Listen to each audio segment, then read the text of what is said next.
and welcome back to Scarred for Life, the podcast where we open up old wounds by looking back at the films that scared us as kids. I'm Terry. And I'm Mary Beth. And each episode, our special guest brings with them a movie that traumatized them as a child. This week, our guest is writer and director Erick Lornic, who's kickstarting his latest film, High Beams, which is a slasher shot in 16mm about a small town terrorized by an axe-wielding killer with a murder truck. Ticks all the boxes for me. All Erick, the boxes. Welcome to the show. Oh my gosh, thank you for having me. Yay. We're really excited to chat, and I gotta know, so this is like a kind of a regional slasher type movie, right? Yes, I'm very much a Tennessee boy, and I would like as many movies as possible to be filmed there. Cool. So can you tell our listeners a little bit about your Kickstarter and what High Beams is kind of about? I mean, we got a brief synopsis, but a little bit more. Yeah, it's I guess what the synopsis doesn't give is there's a lot of focus on a main character, Catherine, and she thinks the killer is her dad who killed her mom. And she's juggling all these things, and all of her friends are too concerned with their small town goings-ons. Like, one of them is exploring her sexuality in a hot tub, which is a whole sequence. And another friend is, I'm excited. Yeah. A big queer threesome. I'm excied. And Oh my god. I know, I want it really bad. And and then the other one is like in a musical that the local theater center is putting on. And so there's like all these big set pieces, and it's very much a throwback to my favorite kinds of slashers. What are your favorite kinds of slashers? I get different things out of different movies. So like I like the pacing and the characterizations of the late 90s slashers. Like, I very much love my Helens and I Know What You Did Last Summers and your, all of those. But I like the gritty, scarier tone of like late 70s, early 80s movies. I find them more frightening, and I really like how they're shot and lit and how the scenes are constructed. And so I'm trying to bring those two loves together in my work. Hell yeah. So like, I know regional filmmaking in particular was really huge back in like the 70s to like the early 90s. Like, you could see a lot of Vinegar Syndrome releases are regional horror films. Are you a fan of that type of kind of shot on video movies from that era? Oh, 100%. I love... Yeah, and I get like the Homegrown Horrors collections and all of those. Whenever one of those come out, I immediately get it. And I love it because you can really see, like, if you can see the specificity of a filmmaker, especially when working on a small budget, like every accent, those movies are just so special. Even like something with a little more money, like Squirm, I would call a regional thing because it's very much set in like this small hick town, and there's just so much. I don't know. I like specificity of locations and that sort of thing. Cool. Hell yeah, that's so cool. So you mentioned Tennessee. Is that where you grew up? You're a Tennessee boy? I was born in Knoxville, but I moved to Chattanooga when I was 3, so I'm like a Chattanooga person. And I just love it there so much. I didn't appreciate it growing up, and then I went to college in Miami, and I live in Los Angeles, and now I just love going to Tennessee whenever I can. Do you go to the Chattanooga Film Festival? I have been. They started doing that while I was at college, so it's always like ever since they started, it's always been at a very inconvenient time for me to be there. But I've gone. I was able to stop by twice over the years. Once, I think, like, Joe Bob Briggs was doing a thing, and I was able to see that. And I forgot what the other one was. But I've been. And I know a few people who, like, have volunteered there and that sort of thing. Yeah. I wanted to go in 2020, and I was going to go, and then COVID happened, and it canceled my plans. I was so sad because I really want to go to that one. It just seems like a really nice place and a lot of really good people there working on it. I'm a fan. I do have to ask, this is not related to High Beams, but you were a associate producer on the Oscars this year? Oh, see, okay, titles are so funny because I was just like, I assistant edited some packages.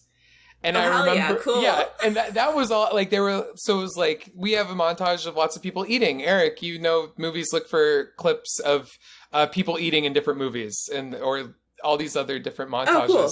And I was watching the Oscars and the end credits happen, and it was like associate on, and this isn't like associate editor is on your IMDb, and it's like, I was like, ooh, that's so fancy. I was really surprised that was the credit they went with, and it goes like, it's like deep in the credits. It's not like at the beginning. It's like associate.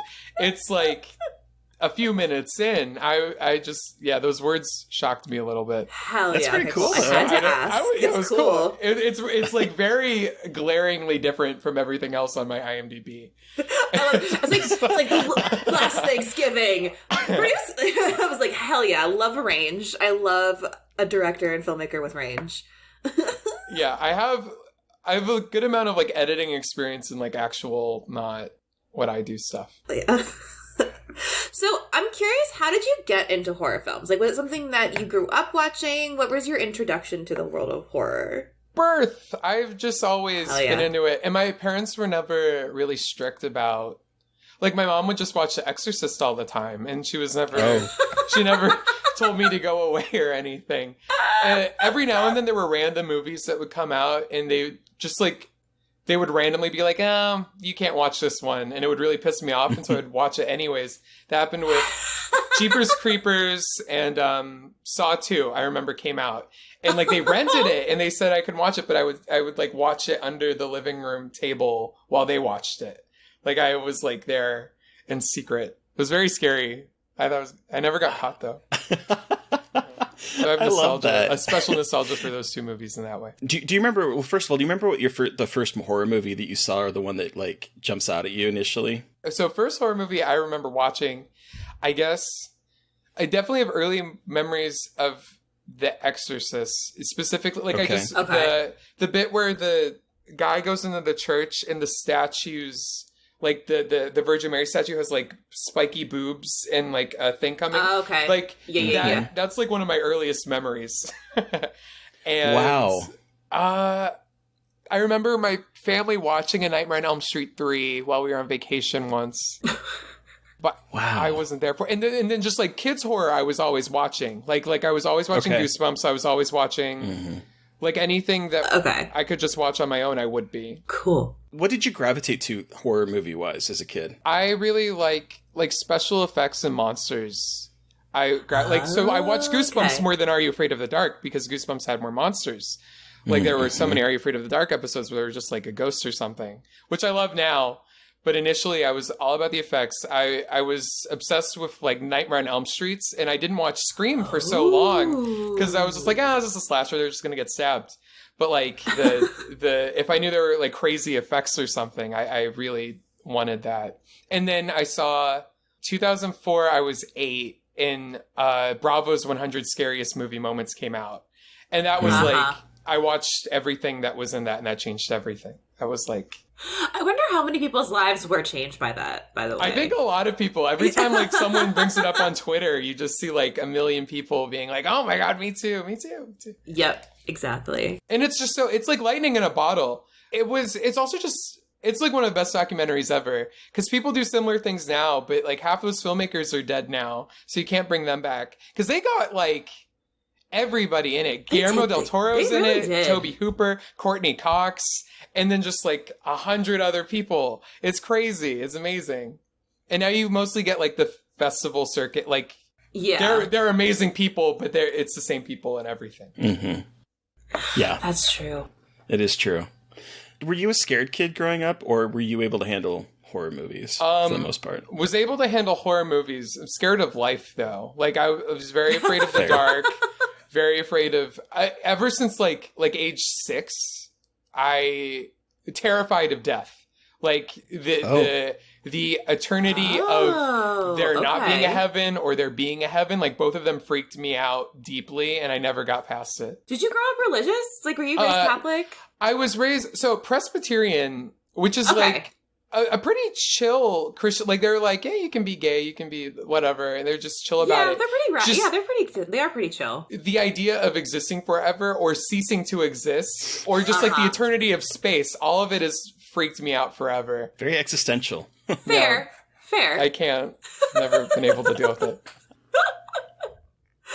Okay, so what was the last movie that really freaked you out? Like, has there been a movie recently that really got under your skin, that really kind of like shook you? It's never a whole movie. Like forever, It's always just been like a scene from a movie you'll get me, and I'll be like, oh, that got me. So I just saw like Talk to Me.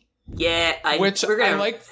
Yeah, I liked it very much. But the scene, there was like a fun montage of them like all partying, getting possessed or whatever, and I was like, ugh, this feels real, and it got me. I was like, this feels too real, and now I am scared for these children. And that's what got me about Talk to Me. Those kids looked like kids, and like they were very in over their heads. It freaked me out. But then the whole movie didn't scare me. It was just like a couple scenes here and there. And that's usually how it goes for me. Yeah. Okay. Yeah. Okay. I'm excited for everyone to start talking about Talk to Me now after everyone's seen it, and like it's gonna be, I think, a lot of people's like scariest thing they've seen in a while. I really liked it, and I know, and like it. You're right though. The kids feel like kids. They don't feel like adults playing kids. They actually feel like teenagers. It was really impressive, and it was. Yeah, I really liked it. I'm interested what a sequel's going to be. I know it just got announced today. Yeah. A24 going for that franchise, baby. Like, I liked it a lot. And I think you should just give the Filippo brothers another different thing. Like, that'd be nice. I'd be interested in what, like, other filmmakers would do with it. Like, give me the Children of the Corn 3 of Talk to Me. Oh my God, please. I beg. I require it now. I require it. Oh my God. Yes, please. Okay. So, Eric, we have talked to you about your horror history, but what movie did you bring with you today for us to discuss? I have brought Children of the Corn 3 with me. It's a very good movie. Urban Harvest. Children of the Corn 3, Urban Harvest. It's very important to include the Urban Harvest because it's just incredible. But sorry, what are you saying? It's so funny because every time I see that title, Urban Harvest, I immediately think of 30 Rock because there's like this joke about the rural juror, and then the sequel is Urban Fervor. And so every time I see Urban Harvest, I want to go Urban Fervor. It's dumb, but it's how my brain is hardwired. So this is Children of the Corn 3, Urban Fervor for me, honestly. Hell yeah, cool. So the synopsis for Children of the Corn 3, Urban Fervor, a boy uses his powers of mind control to recruit Chicago children for his reign of terror against adult mankind. 10 out of 10 synopsis. Before we just launch into everything about this movie, Eric, I would love to hear your Scarred for Life story. Why is this the film that you have brought with you today for us to discuss? I would love to hear how you saw it, how old were you, what effect it had on you, all that jazz. So there were two instances of this movie affecting me in my youth. The first was catching just the opening on TV when I was like 4 or 5. And I didn't even know what it was. So there were years that went by where all I knew was like this guy, his lips got sewn up and his eyes, and he was like a scarecrow, and that freaked me out because I was 4. And I didn't know what it was. I figured it was the Children of the Corn, but yeah, I don't know. And it wasn't as easy to get. They didn't have those at our Blockbuster. So I had to wait until Blockbuster sent DVDs in the mail to compete with Netflix before I saw the Children of the Corns. That's when I finally saw it. Because I grew up. Yeah, we watched the first one a bunch, and they would show 5 on Sci-Fi all the time. So I saw 1 and 5 a bunch, but it was a while before I saw 3, like not till middle school. And then when I finally saw it, I was very excited because one, I was like, oh, it's that movie where the guy got scarecrowed. But got scared by, there were 2 scenes. The one where Malcolm dies, like his spine gets lifted out of his body. Oh my God. That's terrifying. It's awful. It was up. It's a very frightening, scary death, especially for a character who's just like fine. Like he didn't deserve that. But no. And the other one that got me was, and this was like the religious horror of it, when the priest is hanging upside down on a cross and Eli leaves him alone, and you just see the Virgin Mary statue like turn to him and smile, and then the kids come in and he's like dying, and it's like, what did she do to him?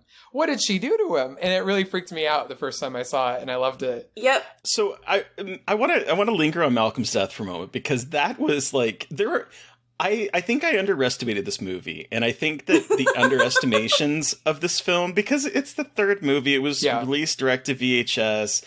I was never a huge fan of the first one, to be perfectly honest. I was a fan of the Stephen King. It is. I was a fan of the Stephen King short story, and so I remember renting the original one and being like, "Ooh, I can't wait to see what they're going to do with it," and being really bored and it's been a very, very long time since I've seen it, but I don't even remember there being like a monster in it. Like, I think they reference it. They don't show it. Okay. The ground. They actually take shots from the first movie and use them in the third one, like the ground raising as it's like racing underneath the ground. Those are shots from the first movie. So that's all you saw. And then when they exploded at the end of the first one, you see like a cartoon frowny face. And that's all of the monster in the first one. Okay, that's what I remember. Yeah. And I remember being very disappointed because I remember thinking, "Ooh, I can't wait to see what kind of monster they're going to have in this." And I remember being disappointed. But so I was like, this is a series I'm not going to be interested in. So I think that going into this, I was not expecting a whole lot, and I was definitely not expecting the effects. I remember sitting there going, "Wow, these effects are really fucking good. Who did them?" And then Screaming Mad George, right? Right. I was like, oh. This makes perfect sense because it gives me the sort of like Dream Master vibes or Society vibes or the kind of stuff that he would typically do, except maybe a little bit more lower budget because it is direct to VHS, but still they look really fucking good. There's some shots at the end that are a little extra low budget, but the ambition it makes up for it, I believe. And there's stuff mixed in with the low budget stuff, like Charlize Theron's death is goodness Charlize me. Theron being in this movie. Gets a tentacle to the vagina? Is that gonna happen? Yeah. Incredibly Silent Hill of this movie. It's what it reminded me of, very too. Silent Hill. I got a lot of Silent Hill vibes from this, actually. I was like, wait, hold on. Fascinating. The cultiness and the... Very interesting. It's good. I'm also, like, in general, I'm a Children of the Corn boy. Like, okay. Are, I think, 11 now. And I love most of them. And I think, like, the fact that most people... I love that. Just most people not watching them or not liking them, it's one of those things where it made me like them more because it felt special to me. And I like when I can share it. Especially 3 is so... Like, everybody likes 3. And 5 is also pretty crazy. It's just not really? Is 5 the one... So I found out recently that one of them has... Naomi Watts in it? Is that true? That's 4. Wait, really? She's the lead in 4. Wow. Yeah, it's crazy. The cast of these, 4, 5, and 6, and 7 have kind of crazy all over the place casts that are very interesting. So, like, especially they start getting veteran actors, but they don't do anything with them, which is crazy. It's such a weird franchise. I love it. How were you introduced to the original Children of the Corn? Were you a Stephen King fan at all growing up? Or how did you... Definitely a Stephen King fan, but Children of the Corn was one of the ones that was in 100 Scariest Moments on Bravo that I watched very soon after. Because my mom likes Children of the Corn a lot. And so we got it pretty easily and watched it, and I liked it. And that was that. And then 2 was the hardest to find because there wasn't like a good DVD release or anything like that for a while. So that was the only one I actually had trouble watching. But everything else, I got into it pretty quick, and I liked how weird and different they all were from each other. So you've seen them all. Which one would you say is your favorite? 3's the best one 3? And the favorite, most likely. Though 1 and 5, I have strong feelings for. And 6 is like, I think is like... 6, nobody else in the world likes, and I like it a lot. So there's like that thing there. The chip on the shoulder type of thing. Yeah. Whereas, Hell yeah. I don't know. 6 really does it for me. I think 6 is the queerest one, and I gravitate towards that. Okay. The John Franklin, who plays the little kid in the first one, his character comes back in 6, and he wrote 6. So it's a movie written by a queer person, and it's directed by a woman. So it's like very there's no male gaze. There's like, it's very like, look how hot these guys are, and the girl lead is just kind of cool, and I like that. And I like how it's shot. It looks cool too. The woman who directed it went on to make the Falcon and the Winter Soldier show. Oh. What the fuck? I know, this franchise is crazy like that. It's like all these, like, Yep. Mary Beth, I think we found a new franchise to watch for our little cuts. Yeah, because I was gonna say, like, I don't really know Children of the Corn. Like, honestly, Nobody does. I saw the new one that came out this year, and then I saw this one. Like, that's like the children, and like I've read it. That's crazy. You know what I mean? Like, yeah. I know what it is, and like I'm not a big Children of the Corn person, but Children of the Corn 3, honestly, like, okay. But 3 is the best one, so like, just know, like, 4 is kind of boring, and I just like Urban Harvest, and they go to Chicago and start like fixing Chicago's youth. Like, I'm upset. What? Like, I don't understand, and I do at the same time. And there's a scene where he looks like he's he's an Amish boy, and he's playing basketball with the black kids at school, and there's like hip hop in the background, and they're like, look at the white boy playing basketball, and I'm like, what is this movie? It's incredible. And then the effects are incredible, though. Like, the monster design and the kills are so good. And I was like, you know what? 10 out of 10. This movie is incredible. It knows exactly what it's doing. I love it very much. I feel like it just is like, it's the third Children of the Corn movie. Fuck it. And I'm like, you know what? I respect that a lot. I want to go back to the opening scene, because that was the very first thing that you saw when you were, what, 4? Yes. Is that what you said? Yeah, like 4 or 5, like super young. What did that do to you as a little kid? So you said you didn't know what it was, and you just had seen this little scene. Yeah, so there was a while, like, I would try to find what it was from for a while, and nobody knew Children of the Corn 3 that well that I knew. So, like, I could never find it. And I just, like, the image of the lips and eyes getting sewn shut stuck with me. So anything that does like a similar thing, I go right back to that. Like the first Ouija whatever movie, that was like the running thing. Like people's lips would get sewn up, and I was always like Children of the Corn 3. And anything that does that, it always reminds me of that movie. And it just like a lasting thing that stuck with me. Even in some of my scripts, that happens to people. Except in mine, it's piano wire. It's a little different, but that hurts. Yeah, it's supposed to. It's good. So I think that this opening scene is what initially surprised the hell out of me, because we get like the Evil Dead thing. His shirt is getting yanked. His arm gets like ripped off. I'm like partially ripped off, and you see like the skin ripping and the blood pouring out. I'm like, wow, I was not expecting this in a kind of, I kind of thought this was like a cash grab of, you know, we're going to release these stuff on VHS. And yet here we have this opening scene that is vicious as fuck. He's getting crucified. His eyes are getting threaded shut. And we have like little Eli just channeling every single creepy kid trope known imaginable and just bringing the camp with it.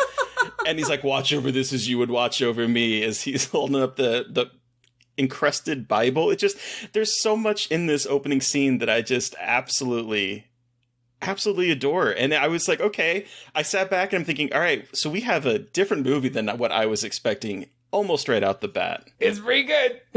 I think it really is. It was the first.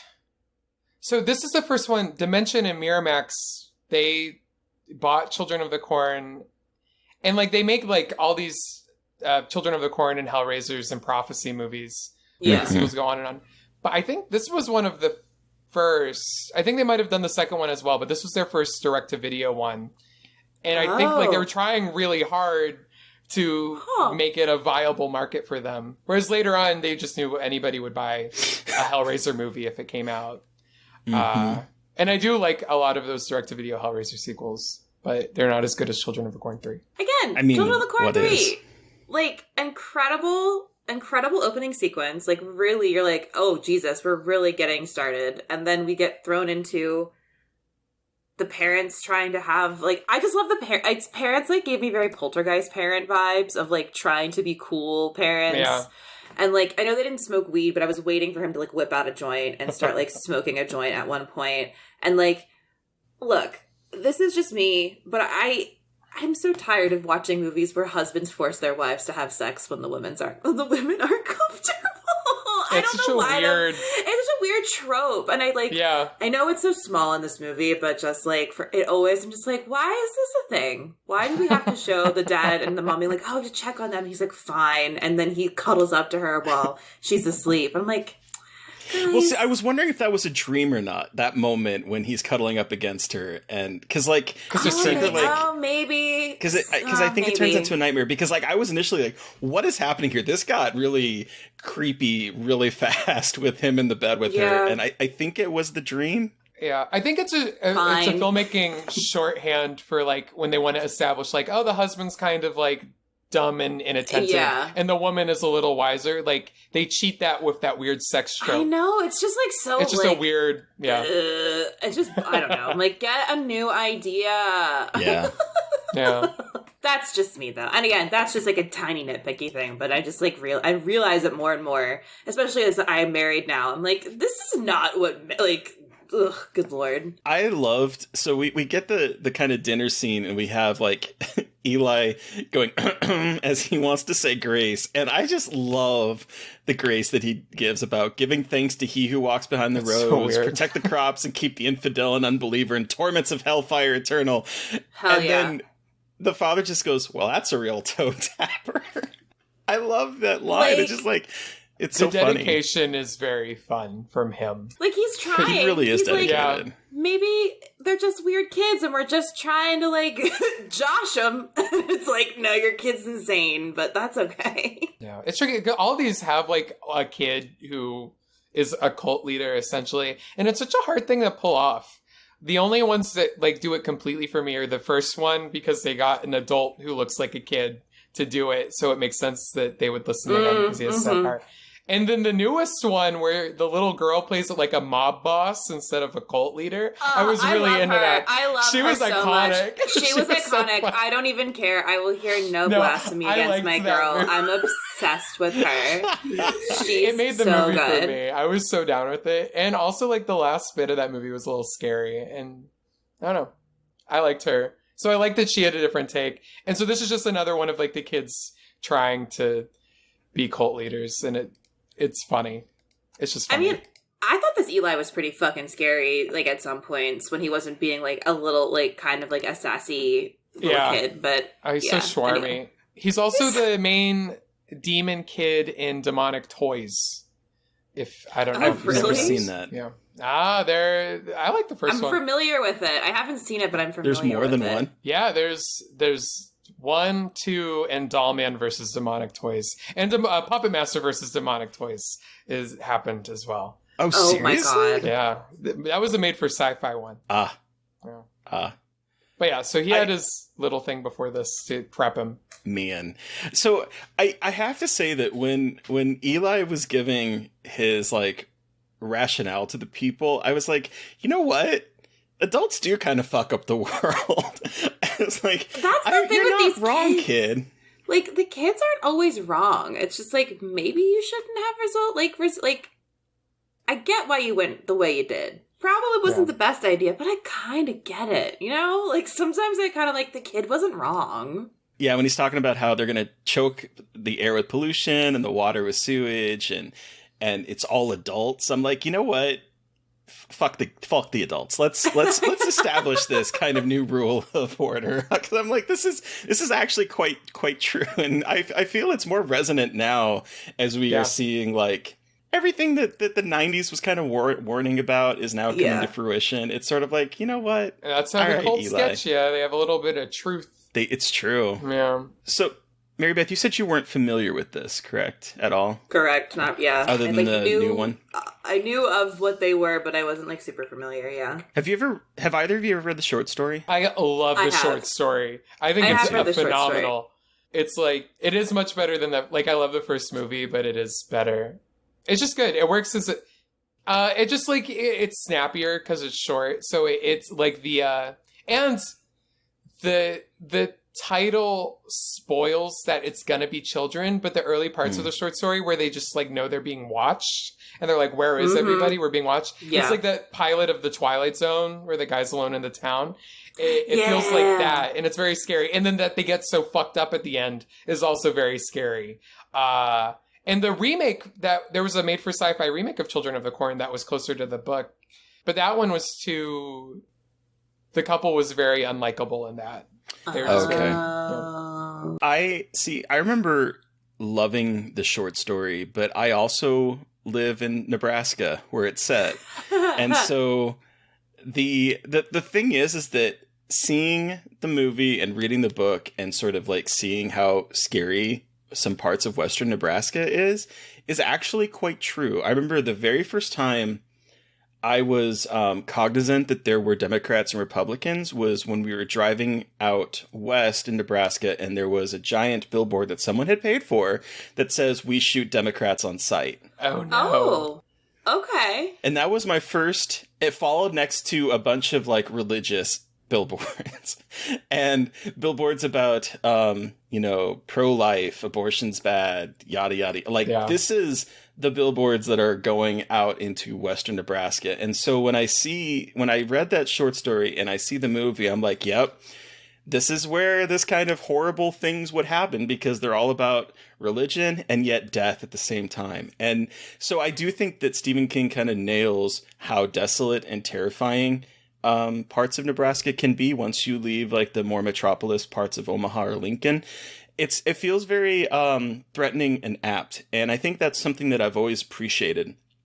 And it might also be kind of why I didn't really dig the first movie. But the thing that works the most in the short story, I think, that is not an element in any of the movies, is that their weird corn religion, and the reason why it's such a surprise there's a corn god at the end, is that it's a bastardization of Christianity, because they find a Bible and there's like passages ripped out and scribbled over and words are replaced, and so they took this already kind of like religion that has not great elements in it, and they exponentially focused on those and added in weird corn stuff. And it's very interesting. Like the church stuff in the short story is really cool. Yeah, it really is. And I think that's what surprised me about this one is I don't know. Like, I don't know why it surprised me, but the focus on religion and the focus on, I love that we actually get to see this idea of he who walks behind the rows. Is that what he's called? Yeah. Mm-hmm. I love that we get that. And I love that this movie embraces that kind of cult aspect. And I don't know why I wasn't expecting that, because I mean, the first one does it too. And I assume that is like a continuing theme throughout all of them. It's different though. So in all the other ones, the kids are already like down with it. And usually one kid gets possessed by he who walks behind the rows. And that's what's happening. So like, especially in 2 and 5, like a bunch of fog will go in a kid and then his eyes are green or whatever. And he's like, we gotta kill the adults. And they're already in the religion, so they're down. But in this one, it's not a kid who's possessed. He's just like really devout. And there aren't any other kids who are on his side. So he has to recruit everybody. So the plot lends itself to that focus. Yeah. Which is why I love that they put it in a different setting. Like, you get to do so much more. I love how much you love Children of the Corn. Like, I feel like I don't hear anyone talk about Children of the Corn like this, and I, like, greatly appreciate how much you love and know about this franchise. I think it is so good and cool. Thank you. I enjoy them, and I understand that they are not perfect films, but I do love them very much. I respect that very much. So speaking of not being perfect films, the thing that makes me laugh is this poster. IMDb has a poster of it, right? And what I love is that there is a quote, and I can't quite see who it was from, but it was from some Academy of Science Fiction, Fantasy, and Horror film. It gives a quote and says, "Horrifying. Move over Jason and Freddy." But they spelled Freddy with an I-E. And not a Y. Right. And I'm just like, I'm staring at this poster going, who let that go through? Fucking Terry, of course. That's what you're thinking. It's important. It's Freddy Krueger. He is the best of the slashers. I know. And you give him an IE. Yeah. It just, like, and I think, like, I was waiting for it's called Urban Harvest, and there are a couple scenes where, like, a black kid pulls out a knife and, like, threatens to kill him in a classroom, and I'm like, and they're in Chicago, which already, like, people have a bad reputation. It has a bad reputation. I'm like, what are we saying here? Like, where are we going? And I was like, is this another, like, misguided 90s attempts at making, like, urban horror? And I think it course corrects for the most part. I'm like, okay, it could have gone much worse, but at the same time, like, really just veering into really strange territory in the beginning with what looks like an adult man threatening to stab a child in a high school classroom when the kid refuses to leave the classroom from his brother. This is 95, so this would have been... I bet the movie got greenlit like right after Candyman came out. Oh, fair. Okay. And this comes out the same year as Candyman 2 then. And so they probably were like, we're just going to set it in Chicago and do an urban thing. And they probably didn't have like a single black person in the creative or writing. Yeah, so they just probably did their darndest without thinking about it, is what I'd imagine happened. Fair. Yeah, which isn't a defense, it's just an explanation. And also just like, the 90s in horror. Like, I feel like there is some really great stuff in the 90s in horror, and then a lot of like, ooh, stuff in horror. Yeah, I love the 90s. It might be, for me, it's the most fun decade of horror. I think I like the slashers dying and like grasping for different things, and I love them figuring it out. It's definitely the weirdest decade, in like a good way, though. Like, I think it's like super experimental and bizarre for a lot of reasons, but anyway. So we get some really fun kills in this, and I'm curious, what is your guys' favorite kill in this film? Do you have one? What was my favorite kill? Because I'll be honest, the one that surprised me was Amanda. Yes, that one is... Because I was not expecting her to kind of be escaping the corn, falling on a pole, and then getting the pipe bursting through her face. The movie kind of sets her up to be the lead, and then it does. It's very Omen. Yeah. I was getting Omen vibes. I was like, okay, so we're just gonna get her out of here real quick. All right, sick. Alrighty, I respect that. I was surprised, but I respect it. I mean, I think the spine stretching is the most... So good. Oh, so good. I also will say the reveal of the old man, like with his face in the dirt, or like with the roots in his eyes, I thought that was just really, really fucked up and gross, and I just like loved how it looked. Weird, like, people live a little bit longer than they should, and you think about how like painful it would be, and they're good about that. It makes them all worse. Yeah, it's got like Blob vibes. Oh yeah, Blob vibes a little bit with that. But yeah, I was really surprised when he showed up later and he's still like alive with the like vines, and I'm like, this is gnarly. Someone put him out of his misery, please. Discrediting this movie. It's not my favorite, but I like the woman. She's like getting chased around and she's about to die, and she's like, I gotta smoke a cigarette, and then her whole head catches on fire and her face melts off. Yeah, it's crazy. I love it. She's so good too. I know her. She did a good job. She was really good in this. So I was curious about the corn situation. So who designed this corn? Was it Joshua's dad? Is like a strain? I'm like, I was really confused about. I was really confused about like the strain of corn that was like, was it supernatural? Was it something that someone? What is happening with the corn? Yeah, so Eli has this like his special corn seed, and so like they try cutting it and they're having trouble, and so it's just special corn that has been tainted by corn god stuff. Because like someone makes a comment that it's his dad's special strain, and I was like, is that? What did I miss? Because I felt like I missed something. I think they're just trying to pass on credit to the dad because he's trying to spread it. Does he? Oh, now I forget. He puts the seed in the kid's food, and that's what gets all the students possessed, right? Yeah, I think he puts it like it, and it causes some people to like have bugs pouring out of their mouth after putting the seeds in. Like, I'm a little confused on the whole like, what does the seeds do? Because I think it's a little messy. Different people. I think it's just like, oh yeah, this fucked up thing happened because of this corn. Don't ask any more questions about where it came from. Yeah. That's like the vibe I get from it. Like, don't ask questions. So Terry, you don't get an answer. No questions. I did love that the dad is so like obsessed with the corn and wants to like, all of a sudden he's become a corn seller and is pushing it on bosses to sell across the world. I'm like, it's corn. I get like it is. That's another thing I liked about the newest one. Any of these where like big corn is an element, like an ominous company that's like in corn. I love. Like, that's crazy. That's a thing. It really ends with is. a bunch of guys opening a fucking trunk, and there's all this corn, and they're like, great work. And I'm like, oh my god, big corn the whole time. I love it. It's so silly. It's so silly. I was surprised at how cute Joshua was. Oh, tell me more. I don't know. He has this like very innocence to him, but like when he was like had his shirt off and everything, I was like, okay, I would have had a crush on him growing up. Yeah, they knew what they were doing with that. It cracked me up. I love it. Sweet innocent farm boy getting bullied by his like younger brother, who's actually a cult leader. The next door neighbor Maria is like teaching him about bases. Oh my god, yes! And Malcolm walks in on it. What did he say? Like, don't boink my sister or something weird like that. I can't remember. Something funny came out of his mouth, and I was like, I love the 90s. I just love the 90s. Also, I like that group. Like, I like all those kids. They're good little performances. Too. They were a good little, like, cheesy horror movie fun group. I like them. Yeah. Which is, it really feels like Malcolm should survive. It's like, I was really sad. Because it's so bad. Like, in their parents' side, too, Maria is just fucked. Yeah.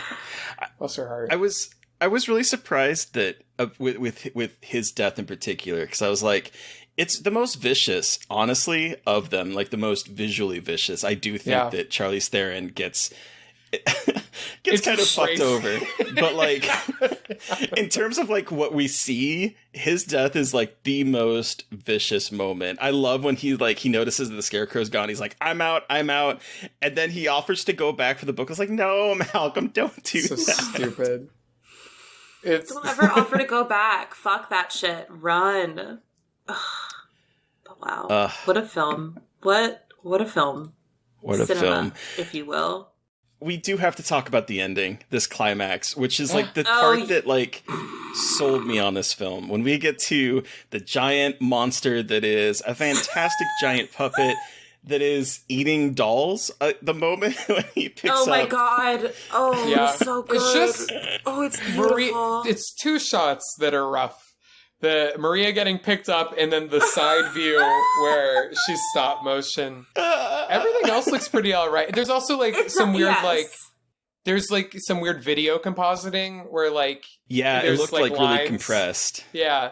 But outside of that, most of it looks pretty great. There's just like 3 or 4 bits where it looks like an old King Kong movie when it looks like he's picking up a Barbie doll. Yeah, like it's so funny. And all the stuff happening on the sides is really good though, and helps make it feel bigger. Like the guy getting like cut by the window, all the kids drowning in the mud, all the little side things. One guy getting strangled. I appreciate that they killing a bunch of kids. Like it's fucked up, but again, like I'm always a sucker for a movie that's like not scared to kill a kid. Same. And so I like loved that these kids were just getting absolutely wrecked left and right. There's also some very funny ADR, like the voices over, like there's one girl and this is not the sound she's making on set, but they put over like like I don't know why they did her so dirty. So mean. I love that Maria gets eaten, and then she is going through what almost looks like the ass end of the queen alien. Like it is like this long. I'm guessing it's the root, but I was like, it looks like she's going through the colon this entire time, and then he is hacking at it and pulling it up, and it is so goopy and gross. And that is when I was like, who did the effects? And that was when I found out that it was Screaming Mad George. But I was like, that makes perfect sense because that moment was very like.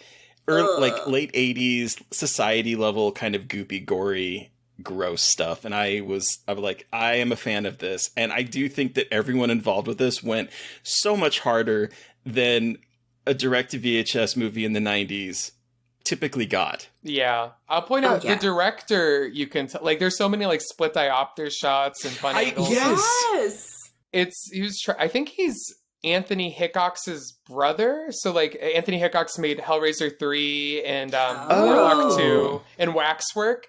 And I think it was like his brother or his cousin or somebody trying to be like, I'm good. Give me more jobs. I can do it. Look at all this stuff. Look at all this stuff. See? All this stuff. Look at it. I'm always impressed with the image that is chosen for IMDb for a lot of people because the directors headshot, for lack of a better word, is literally like a saber-toothed tiger roaring. And I'm like, who decided that is so funny. that is your IMDb page? I mean, we get, there's so many times where it's just like, what happened here? And I love, maybe he is a saber-toothed tiger. I've never seen him in real life. But you don't know. Oh, he's a saber-toothed tiger. You just don't know. You don't. I'm so glad that this is one of the very limited experiences that I have had with Children of the Corn. That's because special. This is a perfect experience of Children of the Corn. I don't think I need to see any other ones. This one's incredible. 10 out of 10. No more needed. Because this one is just like so campy and wild and weird, but also like goes the distance with the practical effects that you're like, okay, I can respect what it's trying to do here. Like, it is silly, but it knows like what it's doing when it wants to be gross and goopy and horror. So, you know, kudos to them. I will say, like, part 5 is like, it's one of the Scream clones, like when everybody was trying to be Scream. Oh, okay. But then it's also like, but these earlier ones are really crazy, so we have to put some really crazy stuff in there. And that's like a really cool vibe as well, I think. Like, David Carradine is in it, and he gets one of the craziest scenes I've ever seen in my life. Like, they give him nothing to do, and then there's 10 seconds of just like the most what the fuck thing I've ever seen in my life. And I recommend it for that, at least. Okay. Ava Mendes is in it too? It was her first big role. Sometimes she shits on it. Does she really? Yeah. It's her, Alexis Arquette, Fred Williamson. There's Five Scott. Oh my God. Yeah. I'm really surprised. I'm really surprised that I've never given this series a chance. And I honestly, I am surprised too, Terry. Obsessed. I want to watch more, to be perfectly honest. This is kind of and I want to know how it goes. Like, let me know. All right. Well, maybe we will get into Children of the Corn. I think we should, Mary Beth. All right. Well, do we want to wrap this up and give this a rating out of 5? That sounds good. All right, Terry, you're up first. How many delicious ears of corn out of 5 do you give Children of the Corn 3, Urban Harvest? I mean, this might be, I don't know. I feel weird saying this, but I honestly think that this is 4 ears of corn, just because I was not expecting. I mean, I probably would go 3.5 if I was being more critical. But like, in terms of what we got, I was not expecting this movie to be as much fun as it was, as goopy as it was, as kick-ass practical effects as it was, as campy as it was. Like, there's so many things here that I feel are operating on a higher level than something released on VHS in the 90s typically deserves. And I don't know. I loved the cult aspect of it. I love this idea that the cult leader is sprinkling in things that make perfect sense in terms of like, adults are fucking up the world. I love that. The ending monster is just, I was like, okay. When I was talking with Joe Lipset of the Horror Queers, we were recording last night, and he was like, I told him I was going to watch. He's like, oh, I think that one's fun. I don't remember.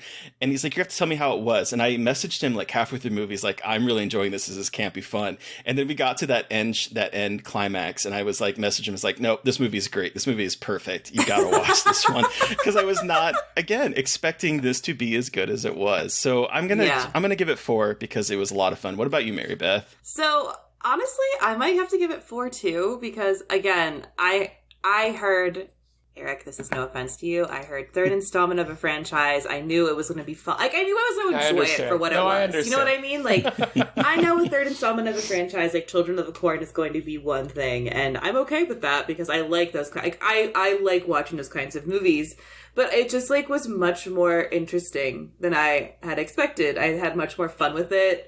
I thought it was just weird and took way more risks than I was expecting. And again, goopy as fuck and just like kind of endearing, and also had a really good creepy kid preaching about things that like, ooh, all right. And I just love a good mean horror movie. And this horror movie is like pretty fucking mean. So I'm gonna give it 4. Eric, you have the final word. How many delicious ears of corn do you give Children of the Corn 3? Urban Harvest? I'm a 4.5. Hell yeah. All right, cool. I understand it's not a perfect movie, but it is pretty close. It's a 4.5. Feels very fair. Hell yeah. Sweet. Well, thank you so much, Eric, for joining us to talk about Children of the Corn 3 Urban Fervor. Where can our listeners find you and talk about your Kickstarter campaign? Oh my goodness. I'm on Twitter all the time. Erick Lornic. It's me. Lorinc. I don't see that super often. Or Erick. How many Erics with a CK do you know? I mean, that's true. Not a lot. But No. I'm there. We have a Kickstarter going for our film High Beams right now. You just type in High Beams Kickstarter. It'll come right on up. We're shooting it on 16 millimeter film. It's a big old throwback to some of the mean exploitation slasher movies that you love, but set nowadays with nowadays characters. And that's about it. I don't know. I had such a good time being here, you guys. This was awesome. Yeah, we're so glad you listeners, came. We will have a link to the Kickstarter in the show notes, so go check it out and support independent horror. Yeah. Yes. Always. It's so important. Always. All right, listeners, you've heard from us, but we want to hear from you. What was your experience with Children of the Corn 3 Urban Fervor / Urban Harvest? Send us an email at scarredforlifepodcast@gmail.com, or you can reach out to us directly on Twitter. I am at MB McAndrews. And I'm at Gaily Dreadful. And of course, don't forget to follow the podcast on Twitter at Scarred Podcast. And please don't forget to review, rate, and subscribe. And if you want to help support us, we are on Patreon. Thank you to Eric Power for our artwork. Thank you to Sean Keller for our music. Thank you, everyone, for listening. Please stay safe out there, but most importantly, stay creepy. And until next time.